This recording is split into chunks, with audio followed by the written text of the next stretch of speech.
Welcome to another episode of the Nutrition Know-How video series, where I take different topics in the nutrition world and break them down so that you can understand the information and then help you find ways to apply it to your lifestyle. Because the reality is, we know good from bad food. We know how to move our bodies and get active, but where we go wrong is applying these things into our life.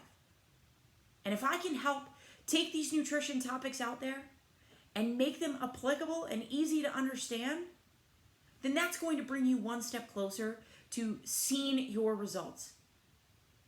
Now, today I want to cover one of the most important things in nutrition: finding the meal plan that works best for you, finding your ideal diet. Because the reality is, if you continue to follow my diet, if you continue to follow a friend's diet, you're going to be stuck in this cycle of not really being as successful as you could be. Because my diet doesn't work for you. My client's diet doesn't work for me. Because we have different goals, desires, genetics, activity levels, lifestyles that all factor into this, that make us unique and require that we have our own meal plan. So here are 5 strategies that I give to my clients based on where they're at, based on their goals, desires, and their lifestyle, so that they can apply these nutrition tactics. The first one is the whole foods diet, where the goal is to take out a lot of those processed foods, to slowly transition from those long list ingredient meals in the cupboard, in the boxes, in the cans, to the fresh produce, to the fresh ingredients. Because our cupboards are full and that ingredient list is long. But those foods are inflammatory to the gut and they contain a lot of unknown calories, meaning we're never quite certain exactly how many calories are in that serving size because there's room for error. When you have fresh products, there's less room for error. So we're going to take and focus on getting whole, nutrient-dense, high-quality foods in so that your body can start running better and more efficiently because it has the things and the tools that it needs. Strategy number 2 is the handful diet, where we're going to use our hand, maybe 2, to measure and portion out our meals. Now, a big problem that we have is portion size. We take too much of certain things and too little of other things. The great part about the handful diet is that your hands are always going to go with you, so that you can learn to look at a plate at a restaurant and determine how big that piece of meat actually is. How much of those fries or how much of that rice or pasta you're taking in. The handful diet works great for somebody who's not quite ready to measure out and weigh all of their food ingredients. Meals do need to be kept a little bit simpler and ingredients are probably separated, but it's a great starting point for measuring. Strategy number 3 is tracking calories. And this is where I say if you are serious about wanting to diet and lose weight, then we really need to take into consideration that calories in versus calories out ratio. And that's where tracking calories comes into play. Because if you're really uncertain about where your calories are at, we don't know where that calories in, calories out relationship stands. Because if we want to lose weight, we need to have more calories coming out than we do in. And that relationship can be manipulated in a few different ways. You can increase your output, increase your activity level, and burn more calories throughout the day.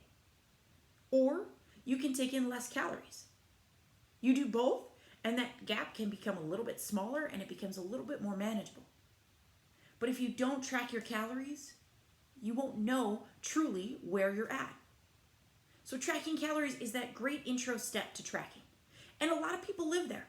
And a lot of people see great results because they can easily manage how much is going in, balance that out with how much is going out, and they can continue to see weight fall off. Strategy number 3 takes tracking calories to a new level. It adds tracking protein with it. Because personally and professionally, I think that protein is the most important macronutrient. It's great for satiety and how full you feel. It keeps you fuller longer. It helps with muscle protein synthesis, and repair in the body. So if you're tracking protein and you're tracking calories, you're going to see even better results than strategies 1 through 3. Tracking protein is a great way to manage and balance maybe that lifestyle of you enjoy going out on the weekends or you enjoy eating out. It allows you to be aware of one of those macronutrients to help you hit that calorie goal, but to kind of eat to fill your preferences or fill the setting based on carbs and fats. So the last strategy tracks all macronutrients. It's tracking protein, carbs, and fats, which by default you are also tracking your calories.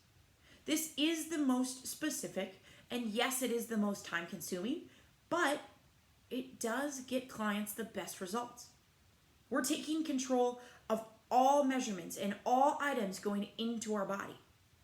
Because sometimes, if we're only tracking calories or only tracking protein and calories, we're not quite certain, and there's room for error in how many fats and carbs are going in.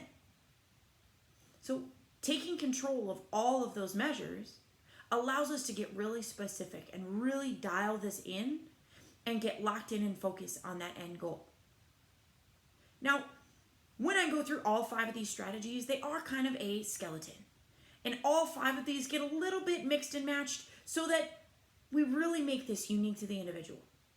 You may do the handful diet and you may only do handfuls of proteins. You may do whole foods and you may start applying that whole food strategy to a specific meal. We may track protein and calories just on the weekends. The truth is, the diet needs to be made for you. Because if you want to be most successful, you need to have a plan that you're able to consistently adhere to. And consistent adherence only comes when the plan is made for you. Thanks for checking out this episode of the Nutrition Know-How. Stay tuned for more nutrition topics and more ways to apply these things into your lifestyle.